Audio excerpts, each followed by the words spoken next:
Assalamualaikum. Waalaikumsalam warahmatullahi wabarakatuh. Khair, Ustaz. Khair, alhamdulillah. Ustaz, akhir-akhir ini banyak berita tentang ISIS. Ustaz. Iya, iya. Bagaimana tentang khilafah mereka itu apa benar? Kita lihat memang benar ISIS sekarang mulai muncul dan menarik perhatian masyarakat ya. Ada yang menolak dan tidak sedikit pula yang tertarik. Banyak pemuda-pemuda Islam yang giroh Islamnya tinggi tertarik dengan mereka dan menganggap bahwasanya apa yang telah mereka lakukan adalah suatu kebenaran, merupakan jihad yang sesuai dengan Al-Quran dan Sunnah. Namun kalau kita berbicara tentang mereka, tentunya kita tidak berbicara dengan perasaan, tapi kita harus berbicara dengan dalil, baik Al-Quran maupun Sunnah, dengan praktek para salafus saleh. Karena kita menimbang kebenaran bukan dengan perasaan, tapi dengan dalil. Kita perhatikan khilafah yang mereka bentuk, ya, tentunya jauh daripada khilafah yang islami yang telah digariskan oleh Nabi SAW dan para sahabatnya. Ya. Lihat cara mereka membuat khalifah. Apakah khilafah itu dibentuk dengan berkumpulnya 200 orang atau 1000 orang?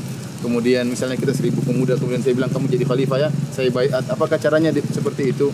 Kalau cara membuat khalifah seperti itu akan bermunculan banyak khalifah di dunia ini. Tidak seperti itu. Kemudian namun pembentukan khalifah itu tentunya dengan musyawarah kaum muslimin ya, harus dipilih orang-orang yang berakal, orang-orang yang ulama, kemudian bermusyawarah kalau memang ingin membentuk khilafah dunia. Khilafah dunia tingkat kaum muslimin yang ada seluruh dunia. Sementara Akhi Lukman, kira-kira jumlah kaum muslimin di dunia jumlahnya berapa? Jumlahnya banyak, mungkin miliaran. Ya. Apakah diwakili dengan hanya 1000 orang, 2000 orang, kemudian dia sebagai khalifah yang milih cuma 2000 orang tersebut, yang lainnya kemana? Apa nggak dianggap? Ya. Makanya cara pembentukan khalifah tersebut keliru. Beda dengan di zaman Abu Bakar radhiyallahu taala anhu.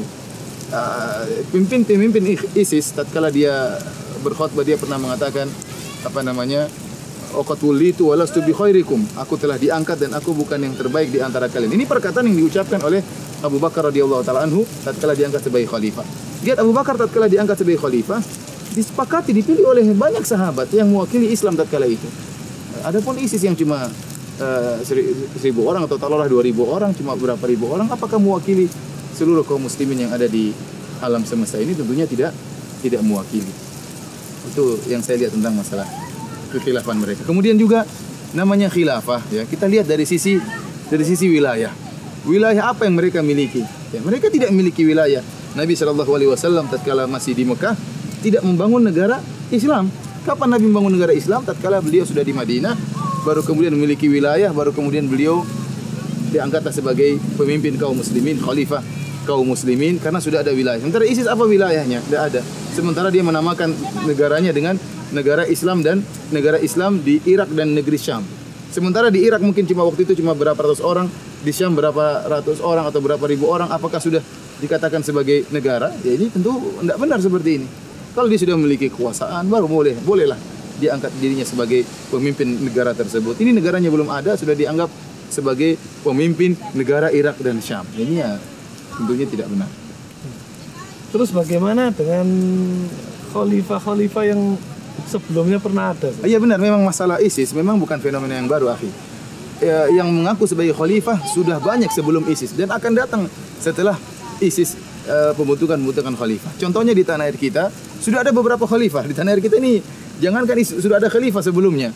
Sudah khalifah yang memiliki jabatan, punya kerajaan bayangan, kemudian memiliki orang-orang yang berbaiat kepada sang raja. Di tanah air kita beberapa khalifah. Padahal kita tahu dalam aturan Islam, kalau memang itu raja adalah khalifah atau khalifah kaum muslimin dunia, maka kalau ada khalifah yang kedua, maka harus dibunuh. Kalau ada orang ngaku sebagai khalifah yang kedua, maka harus dibunuh. Kata Nabi SAW, fa in ja'a akhar fadribu unuqal akhar, ya. Maka jika telah datang ada orang yang kedua ngaku sebagai khalifah setelah ada khalifah yang pertama, maka Rasulullah SAW suruh membunuh yang kedua. Bahkan dalam riwayat kata Nabi SAW, kainan mangkana, siapapun dia harus dibunuh. Sekarang kita tanya kepada misalnya ISIS, kita sampaikan kepada mereka sudah ada khalifah di Indonesia, sudah bertahun-tahun, ya, khalifah bayangan, kita tidak perlu menyebutkan, tapi ada di tanah air kita. Harusnya mereka membaiat khalifah Indonesia, ya. Yang lebih awal harusnya aturannya seperti itu. Mungkin mereka mengatakan khalifah Indonesia tidak sah. Loh, kalau kamu mengatakan tidak sah, kenapa kamu sah? Apa syarat-syaratnya sah itu? Kok kamu sah, yang lain tidak sah? Sebelum kamu sudah banyak khalifah-khalifah.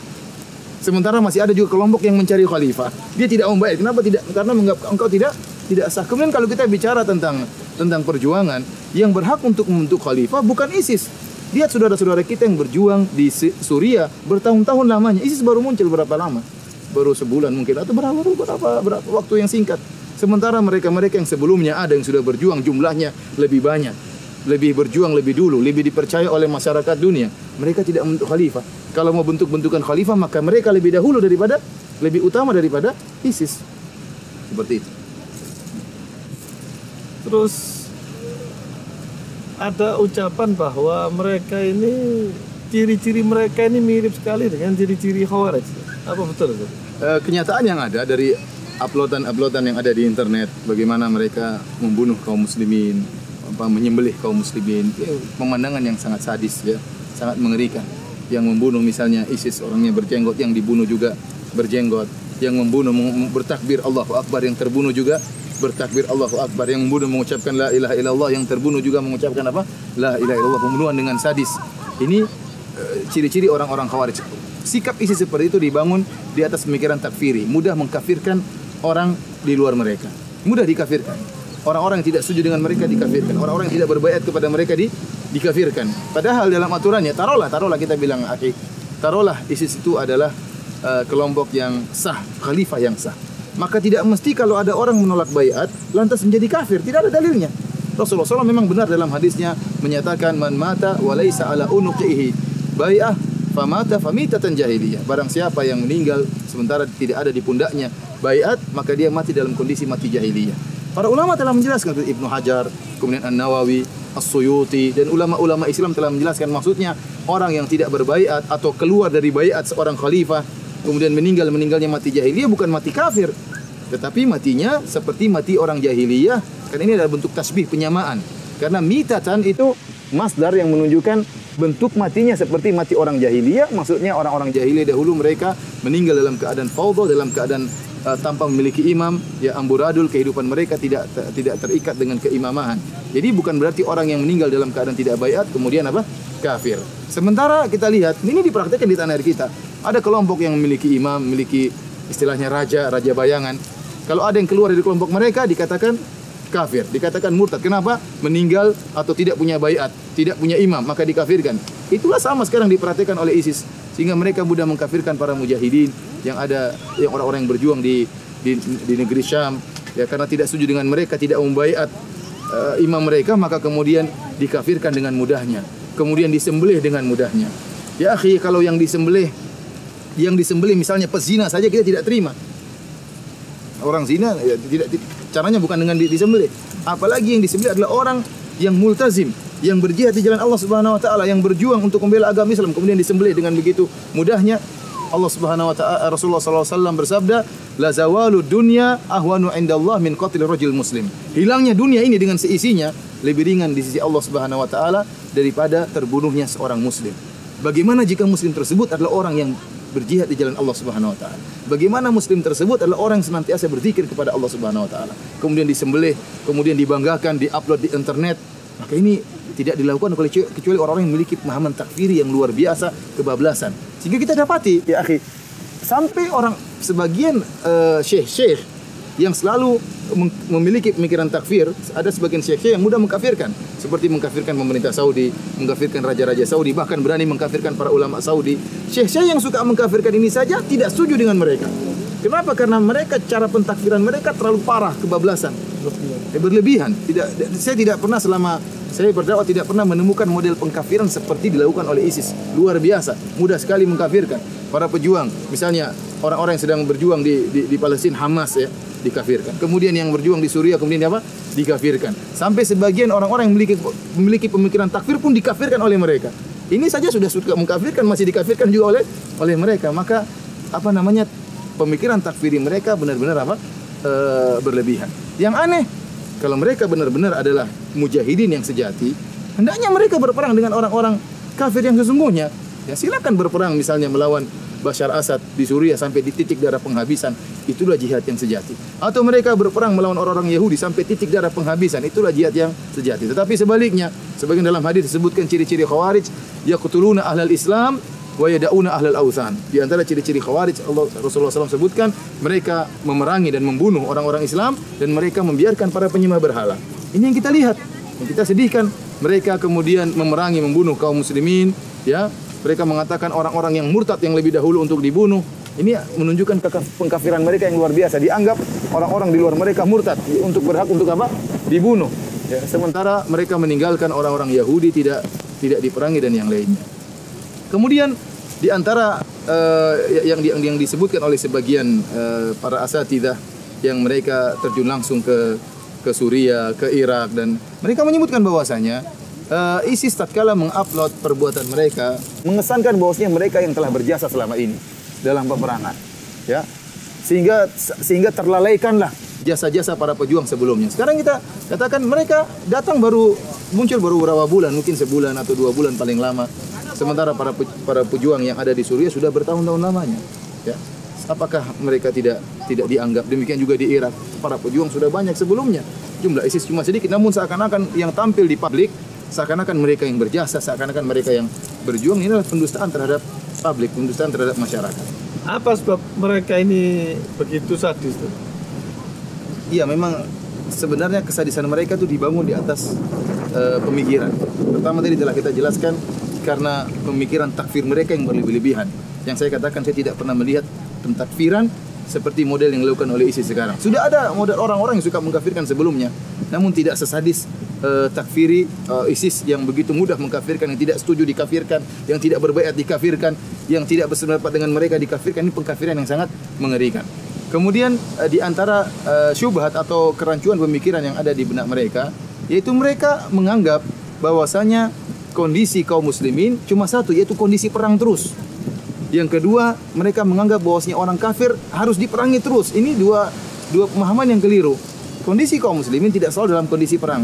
Kita lihat bagaimana Nabi SAW tatkala masih di Mekah, beliau tidak berperang.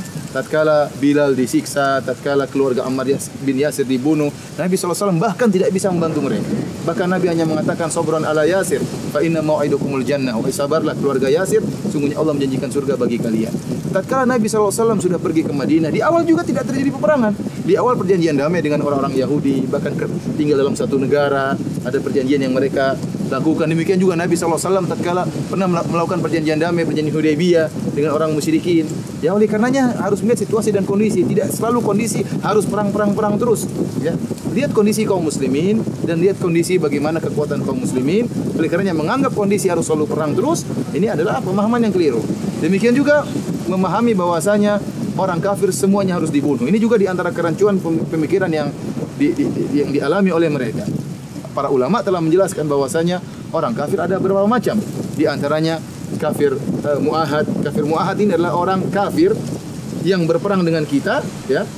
Namun ada perjanjian damai. Sebenarnya berperang, tapi ada perjanjian gencatan senjata, maka tidak boleh dibunuh. Bahkan Rasulullah SAW mengatakan, man qatala muahadan lam yarah raihatal jannah. Barang siapa yang bunuh seorang kafir yang ada perjanjian damai, maka tidak akan mencium bau surga. Padahal dia orang kafir. Padahal sebelumnya dia berperang. Namun tatkala terjadi gencatan senjata tidak boleh, karena Islam menjunjung tinggi kejujuran. Ada perjanjian maka tidak bisa dilanggar. Yang ini tidak boleh dibunuh. Yang kedua, kafir dhimmi. Kafir dhimmi adalah orang kafir yang tinggal di kawasan kaum muslimin dengan membayar pajak, ya, atau membayar upeti sebagai tanda ketundukan. Mereka juga tidak boleh dibunuh. Kemudian kafir musta'man. Kafir musta'man demikian. Kafir musta'man yaitu orang kafir yang datang dari negara yang sedang berperang dengan kaum muslimin, sedang berperang, tapi dia ingin masuk karena ada keperluan dan minta pengamanan. Tatkala kaum muslimin setuju untuk mengamankan dia, maka tidak boleh berbuat curang, tidak boleh berkhianat. Tatkala disetujui untuk, padahal ini berperang ini, namun tatkala disetujui untuk diamankan, maka tidak boleh dibunuh. Yang boleh dibunuh cuma satu model orang kafir. Jadi 3 model orang kafir tadi semuanya nggak boleh dibunuh. Yang boleh dibunuh cuma kafir harbi, itu kafir yang sedang apa? Yang sedang berperang. Makanya aneh sekarang ini. Jadi seperti sebagian saudara-saudara kita dari Indonesia, dia di Indonesia, saudara-saudara kita kemudian tertarik dengan ISIS dan ingin membayat ISIS, sementara ISISnya di mana? Di Irak. Dan dia mengatakan kalau tidak ada perang di sana, perangnya di sini. Ya gimana mau perang di sini? Mau lawan siapa? Ya. Akhirnya Semua orang-orang yang tidak, misalnya pemerintah dikafirkan, kemudian dibom, polisi dibom. Ya, ini kan lucu. Polisi yang harusnya mengamankan malah dibom sama mereka. Jadi saya katakan bahwasanya tidak semua orang kafir harus apa? Dibunuh, ya. Tidak seperti yang mereka sangkakan. Kemudian kita lihat juga efek buruk dari munculnya ISIS ini. Lihat, mungkin mereka menganggap ini adalah perjuangan yang hebat. Namun bagaimana pandangan orang-orang kafir terhadap kaum muslimin? Begitu sadisnya, kemudian kesadisan tersebut mereka banggakan, mereka upload yang ditonton oleh orang-orang kafir. Lihat bagaimana Islam seperti ini. Semakin buruk bagi orang-orang yang berpenampilan Islami. Lihat orang-orang yang jenggotan tertuduh semua ISIS. Antum jangan-jangan ISIS bukan? Jadi tertuduh orang yang punya jenggot dianggap sebagai apa? ISIS. Pandangannya selalu negatif. Konotasi selalu terdapat dalam benak mereka melihat orang yang berjenggot seakan-akan Islam adalah orang yang sangar. Bagaimana orang masuk Islam begitu? Mana Islam din rahmat? Mana Nabi dikatakan Nabi Rahmat, Nabi Rahmat? Mana hilang semua dengan kesadisan seperti ini? Ya, tidak pada tempatnya. Beda kalau dalam peperangan. Orang kalau perang dalam sadis dalam peperangan wajar. Dia dalam perang dia dibunuh atau dia membunuh, tapi ini modelnya tidak. Modelnya sangar, kemudian yang dibunuh juga kaum muslimin, kan mengerikan seperti ini. Kemudian akhirnya efek yang buruk juga dialami sebagian saudara-saudara kita tatkala ingin membangun masjid di negara-negara kafir, dilarang. Tatkala muncul isu ISIS ini, dilarang, dia tidak diizinkan oleh pemerintah kafir. Padahal betapa banyak saudara-saudara kita minoritas yang tinggal di negara-negara kafir, alhamdulillah Islamnya bisa berkembang, dakwahnya bisa berkembang. Nanti gara-gara ISIS ini akhirnya mereka ditekan, tidak bisa bergerak, membangun masjid saja dilarang. Dampaknya buruk bagi kaum muslimin secara umum. Kita berharap saudara-saudara kita yang ada di ISIS, terutama saudara-saudara kita di tanah Indonesia yang tertarik dengan mereka, agar merenungkan akan hal ini sebelum mereka kemudian maju tanpa ilmu, ingin mengorbankan jiwa raga mereka. Benarkah langkah yang telah mereka lakukan? Tidakkah mereka bertanya kepada para ulama? Tidakkah mereka berdua? Ingatlah bahwasanya ulama-ulama jihad yang selama ini mereka jadikan pegangan ternyata membantah ISIS. Terus siapa ulama mereka kalau begitu? Sementara ulama-ulama yang selama ini mereka jadikan pegangan membantah mereka. Terus sekarang siapa ulama mereka? Apa kita bergerak tanpa bertanya kepada para ulama? Pilih ulama yang kau sukai. Pilih ulama jihad yang kau sukai. Tanyakan kepada mereka apakah ISIS ini benar. Allah Ta'ala alam bisawab. Syukran. Ya, sama-sama.